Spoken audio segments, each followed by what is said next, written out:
আসসালামু আলাইকুম বন্ধুরা, কেমন আছেন সবাই?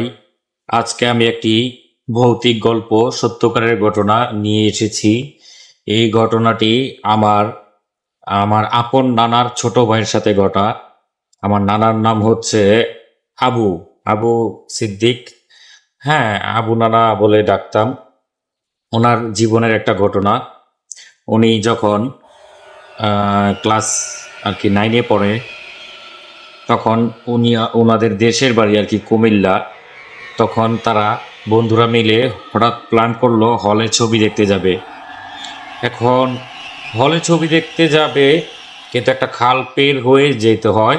তারা রওনা দিয়েছে, বিকাল টাইমে রওনা দিয়েছে। তারা গিয়ে ছবি টবি দেখে রাত 10টা সময় ওই খালপাড়ের ওই পাশে হচ্ছে ওই দুই বন্ধুর বাড়ি। তারা তাদের মতো তারা বাসায় চলে গেছে, এবং কি নানা খাল পের হয়ে, হ্যাঁ, ওই খালটা আবার মাঝি ছিল না, নৌকা একটা ছিল বাঁধা, ওই নৌকা দিয়ে নিজেই পার হইছে। পার হয়ে সে জঙ্গলের মাঝখান দিয়ে, হ্যাঁ, হাতে সিগারেট, আগের দিনের যে সিগারেট ছিল, ওই আগের দিনের কেটু, সিজার, ওই ধরনের সিগারেটগুলো আর কি ধরাইছে। হ্যাঁ, সিগারেট খেতে খেতে জঙ্গলের মাঝখান দিয়ে যাচ্ছিল। এমন সময় হঠাৎ গাছের মধ্যে ছমছম ছমছম শব্দ, খসখস খসখস শব্দ। নানা ভয় পায় নাই, সে ভাবছিল কোনো বাদুর টাদুর হবে বা বানর টানর হবে। জঙ্গলের মধ্যে শিয়াল টিয়াল বানর টানর এগুলি তো থাকেই গ্রামগঞ্জে। তখন উনি সিগারেট ধরে টানতে টানতে সামনে গেলেন। এরকম করতে করতে করতে সিগারেটও শেষ পর্যায়ে আছে। হ্যাঁ, 2টার মতো আছে আর সিগারেট। এমন সময় হঠাৎ করে দেখেন জঙ্গলের মাঝখানে বিশাল বড়, হ্যাঁ, আকৃতির শরীর, ডিমের মতো শরীরের আকৃতিটা হয়েছে ডিমের মতো। হ্যাঁ, আর বুকের মধ্যে 2টা চোখ, কিন্তু মাথা নাই, আর ঠ্যাং চেগায়া দাঁড়ায় আছে। তখন আমার নানাকে বলতেছে, এই তুই আমার ঠ্যাঙ্গের নিচ দিয়া যা। তখন সে বলতেছে, আমি ঠ্যাঙ্গের নিচ দিয়া যাবো? এটা আবার কি জিনিস? তখন তো আগের দিনের মানুষ অনেক সাহসী, তারা ভয় টয় কম পায়। হ্যাঁ, সে কি করছে, ওই 2টা সিগারেট ছিল, একটা সিগারেট জ্বালাইছে, জ্বালায়া বলতেছে, টানতেছে আর বলতেছে, আমি তোর ঠ্যাঙ্গের নিচ দিয়া যাবো, তুই আমার ঠ্যাঙ্গের নিচ দিয়া যা। মানে এটা বলাতে ওই জিনিসটা খারাপ, মানে খারাপ মাইন্ডে নিছে, ভয় পেয়ে গেছে।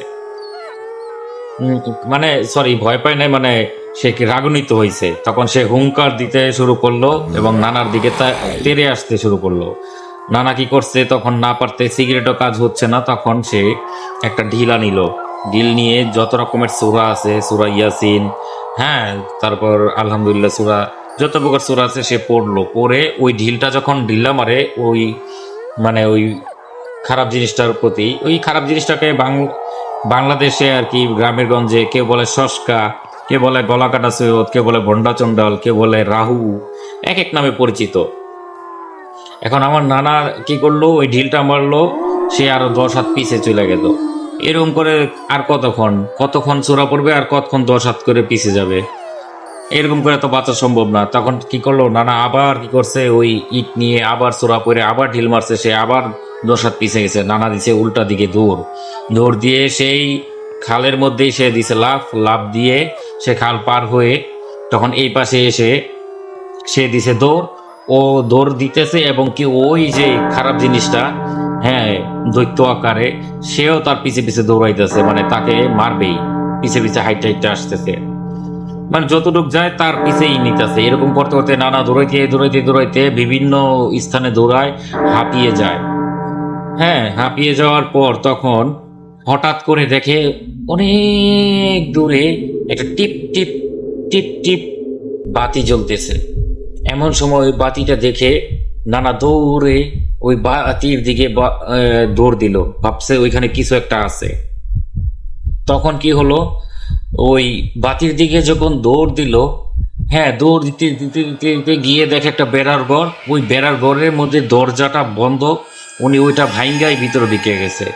ভিতরে গিয়ে দেখে একটা বুড়ি, হ্যাঁ, একটা বুড়া মহিলা, সে শুয়ে আছে। সে তো চিৎকার দিয়ে উঠছে, এই কেডা কেডা, হ্যাঁ খুব তো চোর নাকি? বলছে আরে না আম্মা আমার বাঁচান, আমার মা আমার বাঁচান, আমার পিছে তো এমন এমন একটা জিনিস আমার পিছে লাগছে, আমার তো এরকম অবস্থা করতেছে। রাখ বুঝছি তোরে আজরে ধরছে।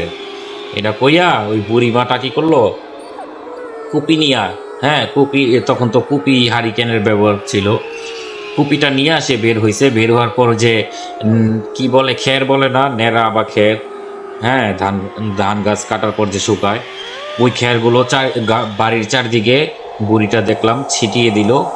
হ্যাঁ আমার নানা দেখলো আর কি, ছিটিয়ে দিল, ছিটিয়ে দেওয়ার পর ওই নেড়াতে আগুন ধরাই দিছে। এখন গোলচক করে আগুন ধরাই দিছে, এবং ওই জিনিসটা, খারাপ জিনিসটা অনেক দূরের থেকে দেখতেছে এই জিনিসটা, এবং আমার নানাকে যাওয়ার সময় বলতেছে, আরে তুই তো আজকে বাচ্চা গেলি, তুই আমারে চ্যালেঞ্জ করছস, মানে চ্যালেঞ্জ না আর কি, বলছে তুই আমারে আর কি ইয়া করছস, হ্যাঁ সাহসিকিরি দেওয়া হয়েছস, তুই এনতা যাবি না, তোরে এইটার মধ্যে গাইরা তুমি, তুই আজব কায় লোক, তোর তো পামুই। এটা কইয়া তখন জিনিসটা অদৃশ্য হয়ে গেছে। পরে যখন ভোর সকাল আজান দিল, ভোর সকাল হলো, তখন নানা বাসায় ফিরত আসলো, এবং বাসায় আসার পর সবাইকে এই ঘটনা বললো। বলার পর সাথে সাথে তার জ্বর আসলো। জ্বর আসার পর এই পরে হুজুর টুজুর পরা পানি টানি দিয়ে তাকে ঠিক করলো। এরপর থেকে নানা আর কখনো ওই বন্ধুদের সাথে হলে আর ছবি দেখতে যায় নাই। ওই যে ভাবছে ওরা যদি একা পায়, আবার কখনো যদি কোনো ক্ষয়ক্ষতি করে। যাক, যদি আরও ভয়ানক ভৌতিক ঘটনা যদি আপনারা পেতে চান বা শুনতে চান, হ্যাঁ আমার প্রোফাইলটি ফলো করে রাখবেন, একটা লাইক কমেন্ট করে যাবেন। আরও অনেক অনেক অনেক ঘটনা আপনাদের মাঝে নিয়ে আসব, আপনারা ওয়েট করবেন এই গল্পের জন্য। আসলে গল্প না, এটিও হচ্ছে, এগুলো আমার মা থেকে শোনা, নারীর থেকে শোনা, এগুলি সত্য ঘটনার ঘটনা, যে সত্যিকারের ঘটনাগুলো আমি বলতেছি। হ্যাঁ এই ঘটনাগুলো আর অন্য কারো মানে কোনো মাধ্যমে আপনারা শেয়ার পাবেন না। এই ঘটনাটা একমাত্র মনে করেন রিয়েলিটি, হ্যাঁ সেটাই আপনাদের মাঝে শো করলাম বা শেয়ার করলাম। আর আজকে আমার ঘটনা বললাম না, কারণ নিজের ঘটনা বললে তো মানুষ বলবে না এটা তো ও বানোয়াট ঘটনা বলতেছে, এই জন্য আমার ঘটনা আর শেয়ার করলাম না আজকে। এই জন্য আমার আত্মীয় স্বজনের ঘটনাই শেয়ার করলাম। নেক্সট টাইমে আর একটা ঘটনা আমি শেয়ার করব, আপনারা সবাই ঘটনাটা শুনবেন এবং আমার পাশে থাকবেন। আসসালামু আলাইকুম রহমতুল্লাহি ওয়া বারাকাতুহু।